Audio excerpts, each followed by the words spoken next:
On se connecte au marché. Bon, vous l'avez vu, hier, Nvidia s'est pété la gueule en aftermarket. Alors, je rappelle que Nvidia, c'était la plus grosse valorisation mondiale il y a encore peu de temps.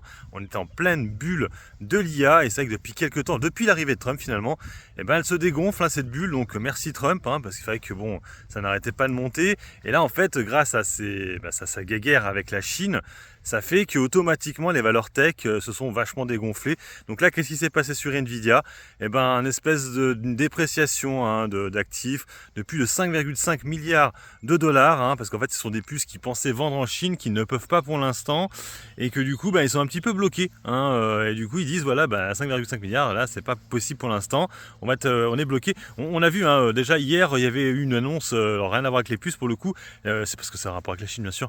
C'est par rapport à Boeing, hein. Vous avez vu que la Chine ne commande plus de Boeing et dorénavant, hein, donc c'est bien pour Airbus, mais en tout cas, les Américains n'étaient pas contents. Alors, t'as envie de te dire, les Boeing, il y a déjà des soucis d'avant, autres que les problèmes avec la guerre commerciale. C'était les avions qui avaient plein de soucis techniques.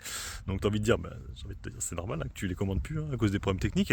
Mais bon, c'était pas à cause de ça, hein, à cause de la guerre. Et en tout cas, voilà, c'est actuellement, on est vraiment dans une grosse guerre entre la Chine et les États-Unis. Et nous, on est un peu en mode spectateur avec des pop-corn et on regarde ce qui se passe. Et c'est vrai que bon, ça nique un peu tout, hein. On l'a vu aujourd'hui, le CAC 40 est rouge. En plus, bon, et oui, Nvidia, là, aujourd'hui, hein, je rappelle que la valorisation, du coup, a beaucoup chuté. Elle est repassée troisième, hein. La plus grosse valorisation est revenue Apple. Rappelez-vous, à une époque, elle était passée à la troisième place, hein.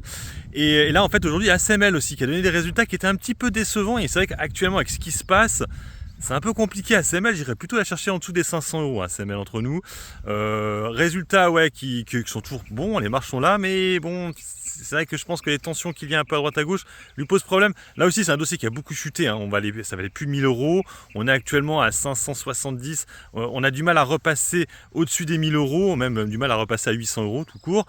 Voilà, donc les semi-conducteurs, pardon, actuellement c'est un peu compliqué, mais sur du long terme, ça risque de repartir à un moment donné quand les tensions entre la Chine et les États-Unis se seront apaisées. Alors je ne sais pas quand, peut-être dans 2 ans, peut-être dans 3 mois, j'en sais rien.